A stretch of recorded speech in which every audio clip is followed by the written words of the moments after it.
दामाद जी मेरी बेटी को कभी कोई दुख मत देना, क्योंकि इसको बड़े प्यार से पाला है मैंने। ससुर जी आप चिंता ना करें, मैं खाली पेट रह लूंगा, लेकिन आपकी बेटी को कभी खाली पेट नहीं रखूंगा। बाय बाय, टाटा। दामाद जी, ओ दामाद जी, दामाद जी,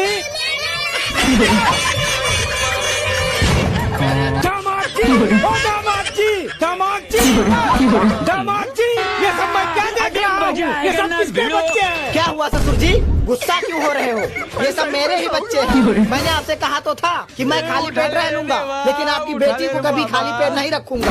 लेकिन दामाद जी अभी शादी के 1 साल भी तो नहीं हुए। दामाद जी,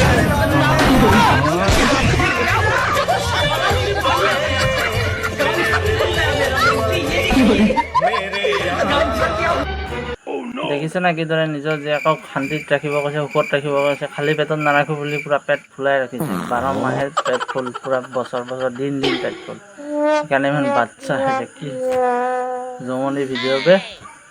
কাৰণ ভিডিঅ'টো যদি ভাল লাগছে লাইক কমেণ্ট কৰি দিব।